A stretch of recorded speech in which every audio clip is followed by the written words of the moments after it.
নমস্কাৰ বন্ধু বান্ধৱীসকল, স্বাগতম জনাইছোঁ জব নিউজ আছাম ইউটিউব চেনেলৰ নতুন এটা ভিডিঅ'লৈ। আজি আমি এই ভিডিঅ'ত অসম চৰকাৰৰ যিকোনো প্ৰতিযোগিতামূলক পৰীক্ষাৰ বাবে আহিবলগীয়া কিছুমান অতি গুৰুত্বপূৰ্ণ প্ৰশ্নৰ উত্তৰ আলোচনা কৰিম। এই ভিডিঅ'টো যদি আপোনালোকৰ ভাল লাগে, ভিডিঅ'টো লাইক কৰিব আৰু চেনেলটো ছাবস্ক্ৰাইব কৰিব। তো আহক আমি দেৰি নকৰাকৈ ভিডিঅ'টো আৰম্ভ কৰোঁ। 1 নম্বৰ প্ৰশ্ন, কলকাতাৰ পৰা প্ৰথম প্ৰকাশ পোৱা অসমীয়া আলোচনীখন আছিল। অপশ্যন দিয়া আছে। অপশ্যন এ বাঁহী, অপশ্যন বি জোনাকী, অপশ্যন চি উষা, অপশ্যন ডি বিজুলী। এই চাৰিটা অপশ্যনৰ ভিতৰত ইয়াৰ সঠিক উত্তৰটো হ'ব অপশ্যন বি জোনাকী। জোনাকী কলিকতাৰ পৰা প্ৰকাশ পোৱা প্ৰথম অসমীয়া আলোচনী। 2 নম্বৰ প্ৰশ্ন, কিমান চনত বাৰ্মিজসকলে প্ৰথম অসম আক্ৰমণ কৰিছিল? অপশ্যন দিয়া আছে। অপশ্যন এ 1817 চনত, অপশ্যন বি 1717 চনত, অপশ্যন চি 1771 চনত, অপশ্যন ডি 1871 চনত। এই চাৰিটাৰ ভিতৰত ইয়াৰ সঠিক উত্তৰ হ'ব অপশ্যন এ 1817 চনত। 1817 চনত বাৰ্মিজসকলে প্ৰথম অসম আক্ৰমণ কৰিছিল। 3 নম্বৰ প্ৰশ্ন, আন্তঃৰাষ্ট্ৰীয় চলচ্চিত্ৰ মহোৎসৱত অংশগ্ৰহণ কৰা প্ৰথম অসমীয়া ছবি আছিল। অপশ্যন দিয়া আছে। অপশ্যন এ পূবেৰুণ, option B Manomoti, option C Joymoti, option D doctor Bezbaruah. এই চাৰিটা অপশ্যনৰ ভিতৰত ইয়াৰ সঠিক উত্তৰ হ'ব অপশ্যন এ পূবেৰুণ।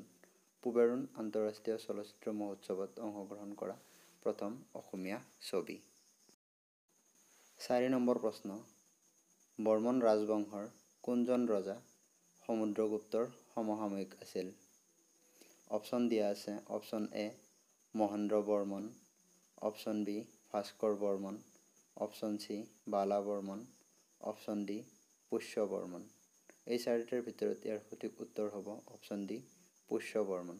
পুষ্য বৰ্মন আছিল সমুদ্ৰগুপ্তৰ সমসাময়িক ৰজা। 5 নম্বৰ প্ৰশ্ন, লাচিত বৰফুকনৰ জ্যোতিষীজন কোন আছিল? অপশ্যন দিয়া আছে 4টা। Option A Kalika Barua, option B সূৰ্য ঘড়ী, option C Gauri Narayan, option D Achyutananda Doloi. এই চাৰিটা অপশ্যনৰ ভিতৰত ইয়াৰ সঠিক উত্তৰ হ'ব অপশ্যন ডি অচ্যুতানন্দ দলৈ। অচ্যুতানন্দ দলৈ আছিল লাচিত বৰফুকনৰ জ্যোতিষী। 6 নম্বৰ প্ৰশ্ন, গৌতম বুদ্ধই কোন নদীৰ পাৰত জ্ঞান লাভ কৰিছিল? অপশ্যন দিয়া আছে। অপশ্যন এ পেনাৰ নদী, অপশ্যন বি সবৰমতী নদী, অপশ্যন চি নিৰঞ্জনা নদী, অপশ্যন ডি গংগা নদী। এই চাৰিটাৰ ভিতৰত ইয়াৰ সঠিক উত্তৰ হ'ব অপশ্যন চি নিৰঞ্জনা নদী। নিৰঞ্জনা নদীৰ পাৰত গৌতম বুদ্ধই জ্ঞান লাভ কৰিছিল। 7 নম্বৰ প্ৰশ্ন, মোগলৰ পক্ষত কোনে নামনি অসম আৰু গুৱাহাটী আত্মসমৰ্পণ কৰিছিল? অপশ্যন দিয়া আছে 4টা। Option A Lachit Borphukan, option B Lalukhola Borphukan, option C Badan Chandra Borphukan, option D Momai Tamuli Borbarua. এই চাৰিটা অপশ্যনৰ ভিতৰত ইয়াৰ সঠিক উত্তৰ হ'ব অপশ্যন বি লালুখোলা বৰফুকন। লালুখোলা বৰফুকনে মোগলৰ পক্ষত নামনি অসম আৰু গুৱাহাটী আত্মসমৰ্পণ কৰিছিল। 8 নম্বৰ প্ৰশ্ন, খেন ৰাজবংশৰ প্ৰতিষ্ঠাপক কোন আছিল? 4টা অপশ্যন দিয়া আছে। Option A Naranarayan, option B Nilambar, option D Chakradhwaj Singha, option D Niladhwaj Singha. এই চাৰিটা অপশ্যনৰ ভিতৰত ইয়াৰ সঠিক উত্তৰ হ'ব অপশ্যন ডি নীলাধ্বজ সিংহ। নীলাধ্বজ সিংহ খেন ৰাজবংশৰ প্ৰতিষ্ঠাপক আছিল। 9 নম্বৰ প্ৰশ্ন, বগা হাতীৰ দেশ বুলি কোনখন দেশক কোৱা হয়? অপশ্যন দিয়া আছে। Option A Malaysia, option B Thailand, option C Myanmar, option D Bhutan. এই চাৰিটাৰ ভিতৰত ইয়াৰ সঠিক উত্তৰ হ'ব অপশ্যন বি থাইলেণ্ড। থাইলেণ্ডক বগা হাতীৰ দেশ বুলিও কোৱা হয়। 10 নম্বৰ প্ৰশ্ন, আহোম শেষ ৰজাজনৰ নাম কি? অপশ্যন দিয়া আছে 4টা। Chandrakanta Singha, option B Purandar Singha, option C Rudrasingha, option D Jayadhwaj Singha. এই 4টা অপশ্যনৰ ভিতৰত ইয়াৰ সঠিক উত্তৰ হ'ব অপশ্যন বি পুৰনন্দৰ সিংহ। পুৰনন্দৰ সিংহ আহোম ৰাজবংশৰ শেষ ৰজা আছিল। 11 নম্বৰ প্ৰশ্ন, বেহাৰবাৰী আউটপোষ্ট ধাৰাবাহিকখনৰ কম্প'জাৰ কোন? 4টা অপশ্যন দিয়া আছে। Option A Garima Garg, option B Nilotpal Bora, option C Shankuraj Konwar, option D ওপৰৰ এটাও নহয়। এই 4টা অপশ্যনৰ ভিতৰত ইয়াৰ সঠিক উত্তৰ হ'ব option B Nilotpal Bora. Nilotpal Bora Beharbari outpost ধাৰাবাহিকখনৰ কম্প'জাৰ। 12 নম্বৰ প্ৰশ্ন, বৌদ্ধই তেওঁৰ প্ৰথম বাণী শিকোৱা ঠাইখন আছিল? 4টা অপশ্যন দিয়া আছে। Option A Pataliputra, option B Sarnath, option C Varanasi, option D Gaya. এই 4টা অপশ্যনৰ ভিতৰত ইয়াৰ সঠিক উত্তৰ হ'ব অপশ্যন বি সাৰনাথ। সাৰনাথত বৌদ্ধই তেওঁৰ প্ৰথম বাণী শিকোৱাইছিল। 13 নম্বৰ প্ৰশ্ন, খাছপুৰ কাৰ ৰাজধানী আছিল? 4টা অপশ্যন দিয়া আছে। কছাৰীসকলৰ, অপশ্যন বি খাচীসকলৰ, অপশ্যন চি কোচসকলৰ, অপশ্যন ডি জয়ন্তীয়াসকলৰ। এই 4টা অপশ্যনৰ ভিতৰত ইয়াৰ সঠিক উত্তৰ হ'ব অপশ্যন এ কছাৰীসকলৰ। খাছপুৰ কছাৰীসকলৰ ৰাজধানী আছিল। 14 নম্বৰ প্ৰশ্ন, লক্ষ্মীনাথ বেজবৰুৱাৰ একমাত্ৰ উপন্যাসখনৰ নাম কি? অপশ্যন এ জোনবিৰি, অপশ্যন বি কদমকলি, অপশ্যন চি পদুম কুঁৱৰী, অপশ্যন ডি কেহুকলি। এই 4টা অপশ্যনৰ ভিতৰত ইয়াৰ সঠিক উত্তৰ হ'ব অপশ্যন চি পদুম কুঁৱৰী। পদুম কুঁৱৰী লক্ষ্মীনাথ বেজবৰুৱাৰ একমাত্ৰ উপন্যাস। 15 নম্বৰ প্ৰশ্ন, প্ৰাচীন ভাৰতবৰ্ষৰ এজন বিখ্যাত জ্যোতিৰ্বিদ হ'ল?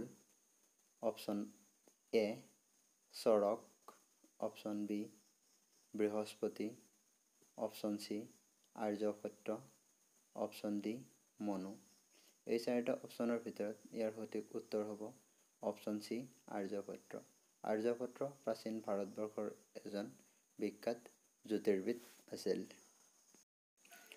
16 নম্বৰ প্ৰশ্ন, নিকামুল সত্ৰ ক'ত অৱস্থিত? অপশ্যন 4টা দিয়া আছে। Option A Dhemaji, option B Sonitpur, option C Majuli, option D Lakhimpur. এই 4টা অপশ্যনৰ ভিতৰত ইয়াৰ সঠিক উত্তৰ হ'ব অপশ্যন বি শোণিতপুৰ। শোণিতপুৰ নিকামুল সত্ৰ অৱস্থিত। 17 নম্বৰ প্ৰশ্ন, আহোম ৰজা জয়ধ্বজ সিংহ কাৰ ওচৰত শৰণ লৈছিল? অপশ্যন দিয়া আছে। Option A Sankardev, option B Banamalidev, option C Damodardev, option D মাধৱদেৱ।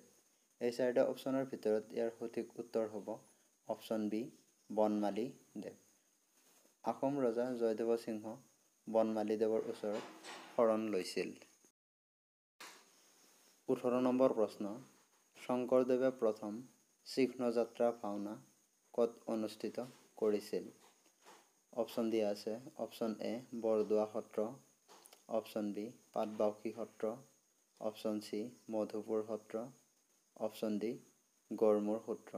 এই 4টা অপশ্যনৰ ভিতৰত ইয়াৰ সঠিক উত্তৰটো হ'ব অপশ্যন এ বৰদোৱা সত্ৰ। বৰদোৱা সত্ৰত শংকৰদেৱে প্ৰথম চিহ্নযাত্ৰা ভাওনা অনুষ্ঠিত কৰিছিল।